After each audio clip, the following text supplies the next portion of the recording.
Hello and welcome to The Pulse. The outlook for press freedom in Southeast Asia is getting more and more dire. An increasing number of countries have come under the rule of authoritarian strongmen and military juntas. Later in the show, we talk to two prominent journalists from the Philippines and Malaysia who have faced serious repercussions in their struggle to maintain an independent media. Meanwhile, last week, around 51 million people across Europe went to vote in the European parliamentary election. This time, the turnout was the highest in 2 decades, at more than 50%.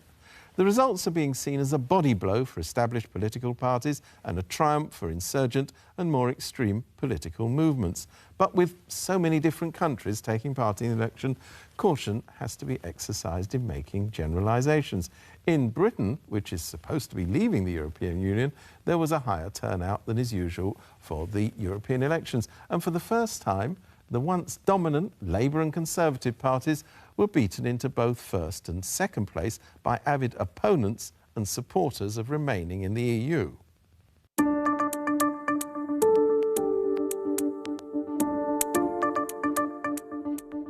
For the United Kingdom, this was an election that was not supposed to happen. The UK had been scheduled to withdraw from the European Union on 29th of March. The extension of the deadline to 31st October meant it still had to choose who could represent it in the European Parliament. Not surprisingly, given the extent of ongoing disagreement, to Brexit or not to Brexit was the central issue.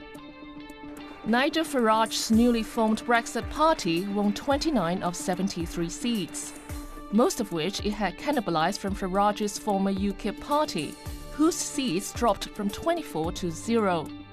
Explicitly pro-EU parties, the Liberal Democrats, Greens, Plaid Cymru and the Scottish National Party won 27, marking a particularly strong comeback for the Liberal Democrats. They previously had 7 seats between them. I think it's very clear from the big picture of the results. We now have a clear majority in the country who want to stop Brexit, stay in the European Union. As for our party, Liberal Democrats, I think we've done brilliantly well. The Conservative and Labour parties, whose voters and even leadership are more divided on Brexit, saw their combined seats reduced from 39 to 14. What it shows is the importance of actually delivering on Brexit. I think the best way to do that is with a deal, but it will be for my successor and for Parliament to find a way forward to get a consensus, and I hope that those election results will focus Parliament on the need to deliver Brexit. Thank you. Well, with us is Philip Cowley, a veteran election expert and professor of politics at the Queen Mary University of London. Philip Cowley, is it fair to characterise these elections as, I'm talking about European-wide, as being a blow for the established parties and a great success for insurgents? Well, it's always difficult to generalise across this many countries because there are always stories that are particular to one country or another. But if you were to pick out a general trend across Europe, it would be the established parties, the ones that have governed Europe for decades, got a kicking in this election. And it's insurgent parties, probably particularly the Greens, did very well. Now, that story is not quite the same in Britain, but the one thing that is true in Britain is that the two established parties had a terrible night. And, I mean, the extent of how terrible it was seems to be painted in the fact that they came third and fourth. Third and fifth. Oh, third and fifth, sorry. I mean, even worse than that. For the Conservative Party, which is the governing party in Britain and once was described as the most successful electoral party in Western Europe, they polled under 10% of the vote. That's the worst result for the Conservatives going back at least to 1832, or indeed actually for any party going back to 1832. Once you get before 1832, you can find the odd curious result, but you really are talking about a very different time. For the Labour Party, supposedly the official opposition, this was their worst result since 1910, December 1910, when they weren't even a major political party at that time, standing in every seat. And again, for an opposition party, which Labour are, opposition parties normally do well in these elections, I can't find a worse result for an opposition party going back to 1832. So this was about as bad as it gets. Less than 1 in 4 voters, even of those who voted, voted for the two main parties. So is this a particularly European phenomenon, I mean a phenomenon of the European elections, or do we learn something about this for future elections? Well, I think there are all sorts of things here. It was like a sort of perfect storm for the political parties here. So in part it is true that in European elections, this is certainly true in Britain, the major established parties tend to do less well. That's been true going back to 1979, and they've been doing less well over time. British voters have never really cared very much about European elections, and so it's an easy way to kick the established parties. The turnout was higher turnout was higher this time, but still not very high. And if you go back and look at every election since 1979 in these European elections, the share of the vote gathered by the two main parties has dropped almost election after election, with one small exception. So it's true that voters have always been able to behave like this in European elections, but there is something bigger than that going on here as well, because it's also true that voters in general are becoming more volatile. They're much more willing to switch from party to party between elections. If you go back 40, 50 years, people used to vote with the same party election after election, decade after decade, and they no longer behave like that. They're more willing to trade their vote. And on top of that, and this is what makes it particularly damaging for the political parties, you have the issue of Brexit, which is like a major fault line which cuts across both the political parties. And one of the things that was striking in the UK in these European elections is that they showed a polarisation of the vote. So parties that had a clear message, either we must get out of the EU now on very hard terms, or we must stay in and fight to stay in the EU, did well. The two major parties, both of which have tried to have a message which is we must leave because we had a referendum and we must do some deal which will involve compromise, those parties got hammered. And I think it's the Brexit issue that makes this particularly problematic for the major parties, because both of them are going to have to offer something to the people who left in order to get those voters back. We can't just expect them to come back as it is almost by habit. They're going to need to change their policy positions, and they're in a really difficult place in terms of what those policy positions might be that would get those voters back. But the indications are that on the Conservative side, which is in the middle of an election for its leadership, the likely winner, whoever that is, will be a hardline Brexiteer. I think there are two things about the Conservative leadership contest that are important. The first is that if you look at most of the likely winners, they do look like they are going to be people who would at least say they would be prepared to have what's called a no-deal Brexit, a fairly hard-deal Brexit. The other thing that I think is important about the contest is that it's going to close the room for manoeuvre of any of the serious candidates. So even those candidates who right now probably don't want to have a hard no-deal Brexit are going to find themselves, in order to have any chance of winning in this contest, tacking to that position. And so therefore I think it is quite likely that the winner of the election for the Conservative leadership, whoever it is someone who is at least willing to countenance a no-deal Brexit. The problem for that person is that it is not obvious they will be able to carry that out, given the current composition of the House of Commons. Because we know, and we've known this for several years now, there simply is not a majority in the House of Commons at the moment that will support a no-deal Brexit. And there are probably enough people on his or her own backbenches who, even if somehow it looked like we might be heading for a no-deal Brexit, who would be prepared to bring down that government rather than have that happen. And on the Labour side? Well, Labour's position is slightly different. I mean, there is no support for a hard deal Brexit, but no deal Brexit, but there is a lot of support for a referendum, and you're going to see, and you have seen since the elections, pushing from Labour backbenchers to try to get their party to shift position and become more explicit about a referendum in all circumstances. Now, this position is very difficult for the Labour Party, and it's difficult for two reasons. The first is because of the geographical spread of its vote. It did very well last time in seats where there are lots of Remainers who want to stay in the EU, and it did very well in seats where there are lots of Leavers, and it's trying to bridge those gaps. And it's been worried for a long time that if it pitches to a second referendum, which sounds to some people like trying to overturn the original referendum, it loses those Leave votes.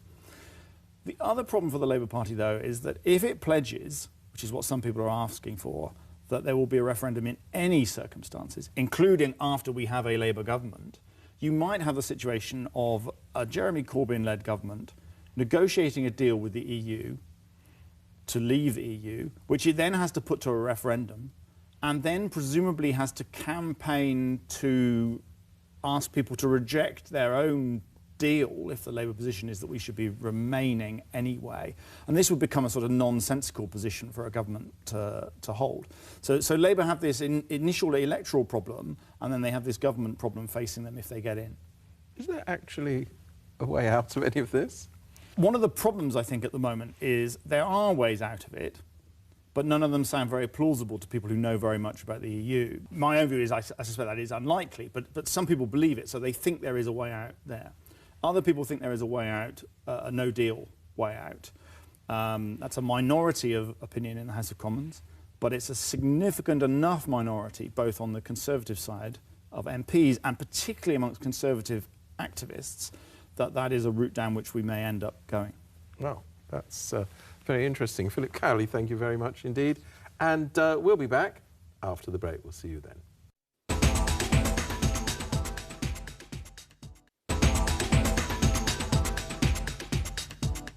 Welcome back. In Reporters Without Borders' latest World Press Freedom Index, the Asia-Pacific region is described as being one of the world's deadliest regions for journalists as they work under some of the world's worst dictatorships and authoritarian governments.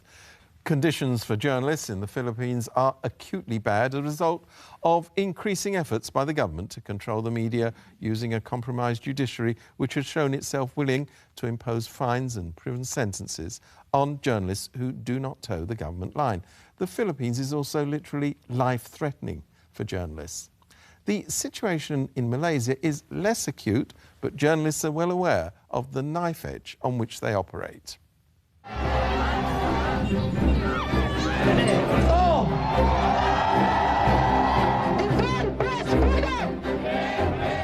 Last year, journalists in the Philippines said they had recorded at least 85 incidents of attacks on and threats against the media during President Rodrigo Duterte's administration.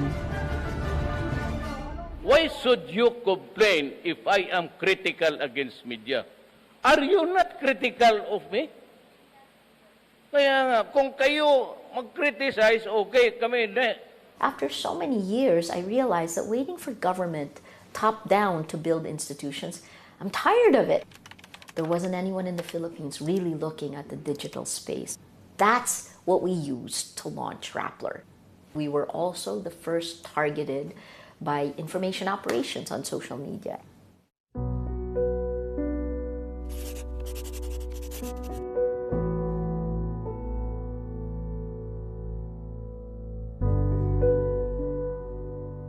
Maria Resser is the co-founder of Rappler, an online independent news website known for its critical coverage of the Duterte's administration. President Duterte has called Rappler a fake news outlet. Resser has had to post bail 8 times and twice been arrested by the authorities. Last year, Resser was named Time magazine's Person of the Year for her work. What we were after was holding power to account. And that can be the Philippine government, that can be Facebook, right? Because we were facing impunity on 2 fronts. There's a brutal drug war. The UN just recently estimated that at least 27,000 people have been killed since July of 2016. That's an insane amount of number of people who've been killed without due process. And the other impunity that's happening in the Philippines wasn't coming out from the Philippine government. It was coming from an American social media platform, Facebook. It was allowing these attacks, we called it patriotic trolling. You're foreign owned. We're not foreign owned. That's what they astroturfed so that enough Filipinos were misled, because a lie told 1,000,000 times becomes the truth for those who are targeted, right? But again, all of that is just meant to intimidate you. You know, government has vast powers, and it's using its powers to make you doubt, to make you self-censor, right? We just refuse to do that. A year ago, the then 92-year-old Mahathir Mohamad was elected as Malaysia's prime minister. a position he had previously held from 1981 to 2003. His election marked the first time in 6 decades that the Barisan Nasional coalition and its predecessor, the Alliance Party, had lost power. Mahathir promised a freer press and swiftly removed a so-called anti-fake news law, enacted by the previous Prime Minister Najib Razak. We will rule the country according to the laws of this country. But we also intend to abolish laws which are oppressive and unfair. But how committed to press freedom is he really? A lot of the newspapers, the TV station, radio station are directly or indirectly controlled by the government. I realized that that really there is no independent media in Malaysia. That's why Malaysia Kini was conceived. It lasted 20 years. You know, during those times, there was there were difficult times.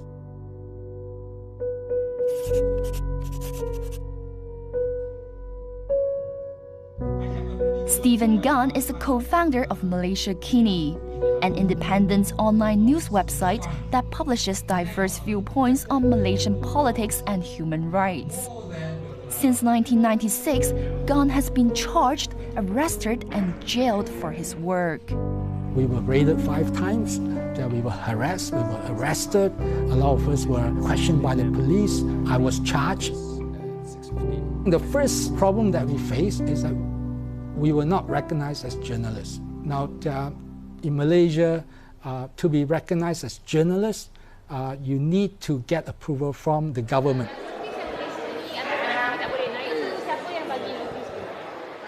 We often crash press conferences. This is what happens when you try to find out the truth.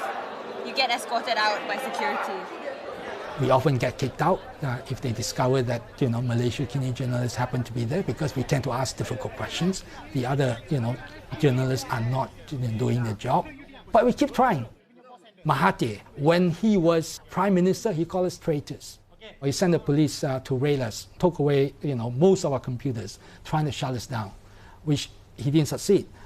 But after he retired as Prime Minister, and when he fell out with, you know, his successor, Abdullah Ahmad Badawi, he realized that, you know, he was blacked out by the mainstream media, and he came to us. He gave us a number of interviews.